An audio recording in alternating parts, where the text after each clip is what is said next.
तो पिछली वीडियो में हम लोग ने बात किया था अबाउट एक्यूट किडनी इंजरी। तो उसके बारे में हम लोग ने उसमें क्या देखा था, कॉजेस और क्लिनिकल फीचर और थोड़ा बहुत पैथोलॉजी हम लोग ने देखा था। तो अभी हम लोग डिस्कस करेंगे जो एक्यूट किडनी इंजरी होता है उसका इन्वेस्टिगेशन हम लोग इसमें क्या क्या कराएंगे और इसमें ट्रीटमेंट हम लोग क्या क्या दे सकते हैं। तो एक्यूट किडनी इंजरी में जो होता है वो इन्वेस्टिगेशन हम लोग क्या क्या करा देते हैं वो देखते हैं। तो सबसे पहला इन्वेस्टिगेशन हम लोग इसमें कराते हैं सीबीसी। अब सीबीसी क्यों कराते हैं, याद रखना यार, अभी हम लोग हर जितना इन्वेस्टिगेशन लिखूंगा सब तो करा नहीं सकते। तो वो इन्वेस्टिगेशन हम लोग देखेंगे कि जैसे प्री रीनल में क्या इन्वेस्टिगेशन हो सकते हैं, रीनल में क्या इन्वेस्टिगेशन हो सकते हैं, पोस्ट रीनल में क्या इन्वेस्टिगेशन हो सकते हैं, है ना। तो सपोज सीबीसी, अब गाइस जब भी जो सीबीसी होता है बेसिकली किसको इंडिकेट करता है, बेसिकली यहाँ पे सपोज पेशेंट में हम लोग हीमोग्लोबिन देख सकते हैं पेशेंट में। तो सपोज हो सकता है वो प्री रीनल में ट्रोमेटिक वाला कॉज है, ब्लड लॉस वाला कॉज है, तो हीमोग्लोबिन का लेवल उसमें कम आएगा, है ना। या तो ल्यूकोसाइटोसिस पेशेंट में हो, ल्यूकोसाइटोसिस, तो ल्यूकोसाइटोसिस हो सकता है पेशेंट में, ठीक है। स्पेलिंग थोड़ा गड़बड़ हो गई तो देख लेना। तो ल्यूकोसाइटोसिस पेशेंट में हो सकती है, इन द सेंस डब्ल्यूबीसी का नंबर इंक्रीज हो जाएगा। तो इंडिकेट कर रहा हो सकता है पेशेंट में कोई इन्फेक्शन चल रहा है, किडनी में इन्फेक्शन चल रहा है, हो सकता है वो रीनल या प्री रीनल भी हो सकता है, रीनल भी हो सकता है, वो पोस्ट रीनल भी हो सकता है, ठीक है। ल्यूकोसाइटोसिस थी, है ना। और ये तो हम लोग इसमें ये देख सकते हैं। उसके बाद सीबीसी के बाद हम लोग दूसरा जो टेस्ट करा सकते हैं, जो हम लोग क्या कराएंगे, पेशेंट का ब्लड सीपी हम लोग ने करा लिया। उसके बाद पेशेंट में हम लोग इलेक्ट्रोलाइट कराते हैं। क्या कराते हैं पेशेंट का, इलेक्ट्रोलाइट। अब यार इलेक्ट्रोलाइट हम लोग जो कराते हैं, तो सपोज हम लोग ने सोडियम कराया, सर सोडियम पोटेशियम हम लोग देखेंगे, ठीक है। तो और फॉस्फेट देखते हैं, सोडियम पोटेशियम फॉस्फेट देखते हैं हम लोग। उसके बाद वो अब ये सब हम लोग इसमें देखेंगे। अभी देखो जो किडनी का काम क्या होता है, किडनी का काम होता है सोडियम को रिटेन करना, है ना।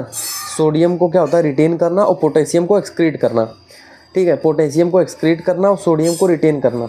अब किडनी काम नहीं कर पाएगी तो सोडियम में इसमें क्या हो जाएगा, हाइपोनेट्रीमिया मिलेगा, हाइपोनेट्रीमिया, क्योंकि किडनी जो अपना काम कर रही थी, क्या कर रही थी, सोडियम का रिटेंशन, ये नहीं हो पाएगा, और जो पोटेशियम का एक्सक्रीशन कर रही थी वो नहीं हो पाएगा। तो पेशेंट में क्या होगा, हाइपर कैलेमिया होगा, पेशेंट में क्या होगा, हाइपर कैलेमिया। और ये कैल्शियम को भी रिटेन करता है, इसीलिए यहाँ पे कैल्शियम को भी ये रिटेन करता है। तो अगर ये रिटेन नहीं कर पाएगा तो इतने को क्या मिलेगा, हाइपोकैल्सीमिया मिलेगा। क्या मिलेगा, हाइपोकैल्सीमिया।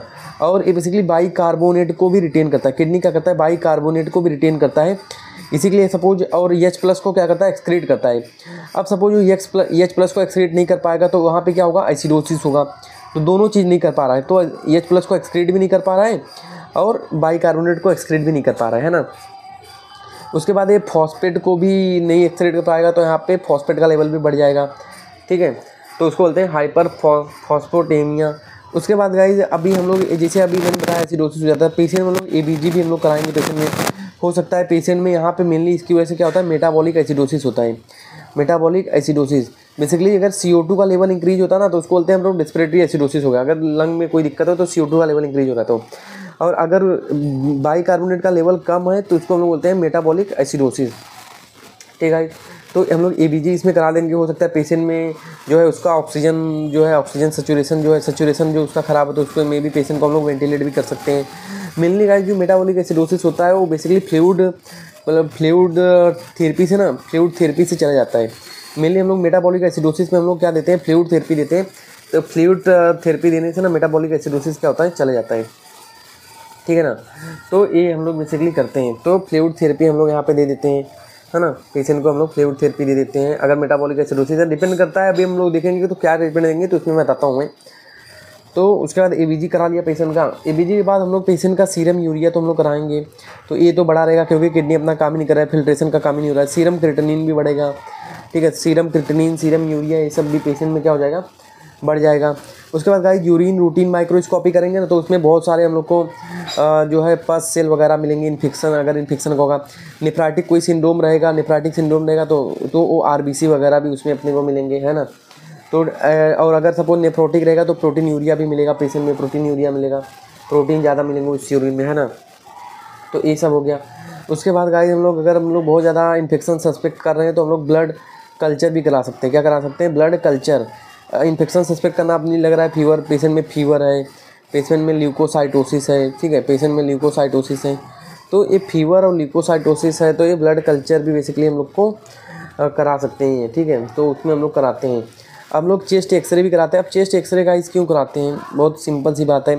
तो AP हम लोग का PA जो होता है हम लोग ये करा देंगे। क्यों, मतलब इसमें ये हम लोग इसलिए कराते हैं क्योंकि जो पेशेंट होता है यहाँ पे फ्लूइड रिटेंशन होता है। जब किडनी फेल होती है तो फ्लूइड रिटेंशन होता है, क्योंकि फिल्ट्रेशन हो नहीं पा रहा है, फ्लूइड रिटेंशन होता है तो पल्मोनरी एडिमा हो जाता है। तो क्या होता है, पल्मोनरी एडिमा। तो हम लोग ये भी करते हैं पेशेंट में, ठीक है। तो उसके बाद तो अभी जैसे अभी धीरे धीरे हम लोग को पता चल, बेसिकली जो कराना है ना देख के कराना है, रीनल है कौन। अभी अगर पोस्ट रीनल वाला कर रहेगा तो उसमें अपने को पता है स्टोन कॉज होता है, तो एक्सरे एब्डोमेन है। और बेसिकली और क्लियर पिक्चर अपने को देखना तो यूजी एब्डोमेन हम लोग करा सकते हैं, यूजी एब्डोमेन एंड पेल्विस। और इसमें भी यूजी abdomen, x-ray abdomen and pelvis हम लोग करा सकते हैं। बेसिकली KUB करा सकते हैं, एब्डोमेन क्यों ही कराना, KUB करा सकते हैं। इसमें भी KUB हम लोग करा के देख सकते हैं, तो वहाँ पे क्लियर पिक्चर मिल जाएगी। स्टोन वगैरह है तो कोई ऑब्स्ट्रक्टिव कॉज तो नहीं है, तो उसको हम लोग उसके सिम्टम के अकॉर्डिंग ही हो ना, उसका सिम्टम अलग अलग करेगा। और याद रखना, किसी को अगर बाई कार सपोज यहाँ पे किसी को मेटाबॉलिक एसिडोसिस है, अगर pH बहुत ज़्यादा 6.2 से कम हो गया है ना, बहुत ज़्यादा, तो हम लोग उसमें पहले तो फ्लूइड देके ट्रीट करते हैं, नहीं हुआ तो हम लोग फिर वहाँ पे बाइकार्बोनेट सोडा बाइकार्बोनेट भी हम लोग उसमें देते हैं फिर। इसके बाद गाइज मैं दूसरा बताऊँ तो यहाँ पे पेशेंट में ECG भी हम लोग करा लेते हैं। ECG इसलिए कराते हैं क्योंकि ये सब चीज़ें हो रही तो इस पर हार्ट पे भी इफेक्ट पड़ेगा, है ना। तो वहाँ पे क्या दिक्कत हो रही है। और हाइपरकैलेमिया होता है ना पेशेंट में, तो अपने को पता है हाइपर एक्यूरेट TPO मिलती है, हाइपो एक्यूरेट TPO मिलती है, तो उसमें ECG में चेंजेस आते हैं, टैचिकार्डिया वगैरह मिलती है अगर प्री रीनल कॉज होता है, ठीक है। उसके बाद रीनल कॉज होता है तो कॉन्ट्रैक्शन BP इंक्रीज हो जाता है, तो वहाँ पे डिपोलाइजेशन ज़्यादा होता है, तो ये सब अपने को कॉज मिल जाएगा, है ना गाइस। उसके बाद पेशेंट में देखना है कि कोई मेडिकेशन की हिस्ट्री तो नहीं है, मतलब स्ट्रेप्टोमाइसिन, कानामाइसिन, अमीकासिन, एनसेड बहुत टाइम से तो नहीं ले रहा है। PPI मैंने बोला वो भी करा सकता है, तो बहुत ज़्यादा तो नहीं ले रहा है, तो कि ये भी रीनल डैमेज कर सकती है, तो इसको बंद कराना है पेशेंट में अगर ये अपने को रहेगा, है ना गाइस। तो ये हो गया, ये तो ये सब हम लोग ने क्या देख लिया, कॉजेज देख लिए, ठीक है। और अगर गाइस अपने को लग रहा है पोस्ट स्ट्रेप्टोकोकस ग्लोमेरुलोनेफ्राइटिस, तो ASO टाइटर भी हम लोग उसमें कराते हैं। क्या कराते हैं, ASO टाइटर कराते हैं, मतलब अकॉर्डिंग टू सिम्टम्स से हम लोग जाएंगे, अकॉर्डिंग टू साइन हम लोग जाएंगे, तो उसके बेसिस पे हम लोग को इन्वेस्टिगेशन कराना है। ऐसा नहीं है कि हम लोग सब इन्वेस्टिगेशन पेशेंट में हम लोग करा रहे हैं कि भाई आजा सब इन्वेस्टिगेशन ही कर देते हैं, है ना। ये हो गया गाइस। उसके बाद एक रीनल स्कैन करके भी आता है, तो हम लोग वो भी करा सकते हैं, रीनल स्कैन, ठीक है। तो गाइस ये सब अपना क्या हो गया, इन्वेस्टिगेशन की पार्ट हो गए। अब हम लोग चलते हैं अपने ट्रीटमेंट वाले पार्ट पे। तो ट्रीटमेंट वाले पार्ट में मैं सबसे पहले बताता हूँ प्री रीनल वाला ट्रीटमेंट। तो प्री रीनल में कॉज क्या क्या था, मतलब जो ब्लड फ्लूइड था वो कम हो रहा था, ठीक है, या तो उसकी वजह से हम लोग नॉर्मल सलाइन इसमें देते हैं। नॉर्मल सलाइन 0.9% वाला हम लोग इसमें देते हैं, ठीक है। ये ट्रीटमेंट में हम लोग देते हैं पेशेंट को नॉर्मल सलाइन, मतलब बेसिकली फ्लूइड थेरेपी हम लोग चलाते हैं। प्री रीनल वाले में हम लोग क्या कराते हैं, फ्लूइड थेरेपी हम लोग चलाएंगे, ठीक है। फ्लूइड थेरेपी हम लोग चलाते हैं प्री रीनल वाले में। अब सपोज अगर हाइपरकैलेमिया हुआ है, अभी तो हाइपरकैलेमिया का मैं ट्रीटमेंट अलग से बताऊंगा, तो इसको मैं अभी जाने दे रहा हूँ। अब सपोज प्री रीनल और रीनल वाला कोई कॉज है, तो अगर कोई ड्रग वो ले रहा है तो ड्रग को बंद करा देने का है, ठीक है। और कोई इन्फेक्शन अगर चल रहा है, तो इन्फेक्शन अगर चला जैसे PSGN है, तो उसको हम लोग को ट्रीट करना है। PSGN को पोस्ट स्ट्रेप्टोकोकस ग्लोमेरुलोनेफ्राइटिस है गाइस, तो उसको हम लोग को ट्रीट करना है ना। और इन केस अभी ये हो गया। और दूसरा है पेशेंट में सपोज क्या बोलते हैं, उसके बाद पेशेंट में सपोज इलेक्ट्रोलाइट डिस्टर्बेंस हो रखी है, ठीक है, इलेक्ट्रोलाइट डिस्टर्बेंस। तो इलेक्ट्रोलाइट डिस्टर्बेंस है तो उसको हम लोग को करेक्ट करना है। सपोज अगर पोटेशियम ज़्यादा है तो उसको हम लोग को कम करने के लिए देखना है। तो अगर हाइपोनेट्रीमिया है तो हम लोग को वहाँ पे 3% वाला सोडियम हम लोग को देना रहता है। अब याद रखना गाइस, जो रीनल कॉजेस वाला होता है ना, वहाँ पे फ्लूइड रिटेंशन ज़्यादा होता था, तो वहाँ पे हम लोग को डायूरेटिक भी हम लोग देते हैं। क्या होता है, डायूरेटिक देते हैं, क्योंकि यहाँ पे BP इंक्रीज हो जाता है फ्लूइड रिटेंशन से, तो डायूरेटिक हम लोग देते हैं पर रीनल वाले में ना। प्री रीनल वाले में तो क्या होता है, BP कम होता है, तो वहाँ पे फ्लूइड से ही बेसिकली, क्योंकि इसका कॉज ही होता है ना कि फ्लूइड लॉस की वजह से होता है वो, है ना, हाइपोवोलेमिया की वजह से होता है, तो उसमें फ्लूइड मेन ट्रीटमेंट होता है प्री रीनल में। रीनल में क्या होता है, फ्लूइड रिटेंशन होता है बहुत ज़्यादा, तो फ्यूरोसेमाइड हम लोग डायूरेटिक दे देते हैं ताकि पेशेंट का BP भी कम हो जाए। ब्लड वॉल्यूम कम हुआ तो उसका BP भी कम हो जाता है पेशेंट में, और जो भी वहाँ पे फेशियल एडिमा वगैरह है वो भी सब वहाँ पे क्या हो जाएंगे, कम हो जाती है ना। तो ये होता है फ्लूइड हम लोग यहाँ पे डायूरेटिक यहाँ पे देते हैं पेशेंट में, है ना गाइस। उसके बाद अगर प्री रीनल कॉजेस हो गया और अपने को यहाँ पे पेशेंट का हाइपोनेट्रीमिया है, हाइपरकैलेमिया, और सब अपने को देख के करेक्ट। अगर सपोज हाइपोनेट्रीमिया ज़्यादा हो रहा है पेशेंट को, ठीक है, तो वहाँ पे हम लोग 3% वाला फिर सोडियम का यूज करेंगे हम लोग को, तो देख के करने का अपने को, ठीक है। तो 3% वाला सोडियम का हम लोग यूज करेंगे, 3% NaCl का, है गाइस। तो ये हो गया। उसके बाद अगर सपोज किसी को पोस्ट रीनल कॉज है, मतलब इस किडनी में स्टोन हो रखा है, तो उसमें हम लोग क्या करते हैं, सर्जरी सर्जिकल ट्रीटमेंट है, जैसे PSNL हो गया, किडनी में है, यूरेटर में है, ठीक है। तो उसके बाद यूरेटर में तो यहाँ से हम लोग यूरेथ्रा के थ्रू जो है वो कैमरा डाल के मतलब उसमें हम लोग क्या करते हैं, वो जो स्टोन था उसको तोड़ देते हैं तो वो निकल जाता है, फ्लश आउट हो जाता है, ठीक है। तो वहाँ पे यूरेट्रोस्कोपी हम लोग करके उसको स्टोन को हम लोग तोड़ देते हैं बेसिकली। तो ये पोस्ट रीनल का ट्रीटमेंट हो गया, सर्जिकल ट्रीटमेंट लोग करते हैं।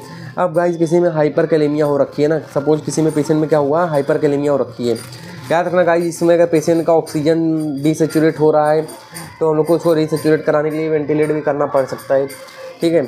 अगर किसी में हाइपर कैलेमिया वगैरह गाइस हो रहा है, अगर मेटाबॉलिक एसिडोसिस है तो उसमें फ्लूइड थेरेपी देंगे, नहीं ठीक हो रहा है, 6 से ज़्यादा कम आ रहा है, फिर सोडा बाइकार्बोनेट भी हम लोग उसमें देते हैं, फिर हम लोग वहाँ पे सोडियम बाइकार्बोनेट भी हम लोग उसमें पेशेंट में देते हैं ना। ये हो गया हाइपर कैलेमिया का। जब देखेंगे ना स्टेज क्या है, तो इसमें स्टेज 1 होता है हाइपर कैलेमिया में सीवियरिटी बेस में, तो माइल्ड में क्या होता है, इसका लेवल 5 नॉर्मली 3 to 5 होता है, ऑलमोस्ट 3.5 to 5.5 के आसपास होता है ना, जहाँ तक मुझे याद है इतना ही होता है, एक बार मैं देख लेना आप, 3.5 to 5 mg/dL के आसपास होता है ना। अगर इसका लेवल 5.5 to 6.5 है तो इसको बोलते हैं माइल्ड। तो इसमें हम लोग क्या देते हैं, इसमें हम लोग देते हैं सल्ब्यूटामॉल के साथ हम लोग क्या करते हैं, नेबुलाइज करते हैं पेशेंट को। हम लोग क्या करते हैं, सल्ब्यूटामॉल के साथ क्या करते हैं, नेबुलाइज करते हैं। तो बेसिकली इसका काम क्या होता है, ये जो होता है ना, ये जो अपना ब्लड से इसको सेल में डाल देता है, ब्लड से पोटेशियम को किस में डाल देता है, ये सेल में डाल देता है। तो ये काम करता है सल्ब्यूटामॉल, मतलब जो बीटा ब्लॉकर होता है, ठीक है। और उसके बाद गाइस अगर सपोज मॉडरेट केस है, तो मॉडरेट का केस का बोलेंगे जब भी पोटेशियम का लेवल 6.5 to 8 है।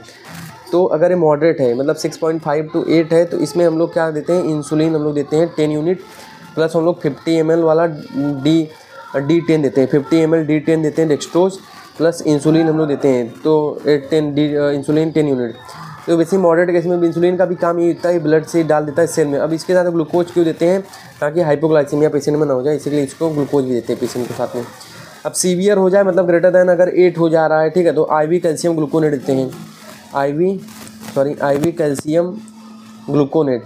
तो IV कैल्शियम ग्लूकोनेट देते हैं हम लोग यहाँ पे, ठीक है। तो वो 5 मिनट में वो हम लोग वो जितना रहता है वो 1 एम्प्यूल इसको हम लोग दे देते हैं।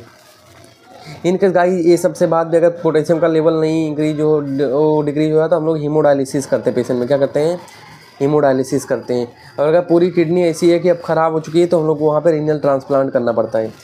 तो गाइस होप आपको समझा होगा। उसके बाद गाइस इसमें जैसे अभी एक्यूट किडनी इंजरी होती है तो याद रखना, अभी किडनी फेल हो रही है तो हम लोग फ्लूइड भी देना है तो सोच समझ के देना है, ठीक है। क्योंकि जैसे प्री रीनल वाले में तो फ्लूइड देंगे, पर अगर रीनल वाले में अभी डैमेज हो रहा है, ठीक है, तो हम लोग को फ्लूइड अगर देना है तो हम लोग को सोच समझ, रीनल वाले में फ्लूइड रिटेंशन खुद ही होता है तो उसमें तो हम लोग फ्यूरोसेमाइड देते हैं। पर अगर सपोज इनकेस हम लोग को फ्लूइड देना रहता है ना किडनी इंजरी में, तो हम लोग सोच समझ के देते हैं क्योंकि वहाँ पे फिल्ट्रेशन कम होता है, ठीक है। तो ओवर फ्लूइड हम लोग को नहीं देना है, ठीक है। और उसके बाद गाइस प्रोटीन रिस्ट्रिक्टेड डाइट देनी है हम लोग को। पोटेशियम बहुत ज़्यादा है तो पोटेशियम रिस्ट्रिक्टेड डाइट देती है, जैसे बनाना वगैरह कम देना, वो खाना देना है जिसमें पोटेशियम कम हो।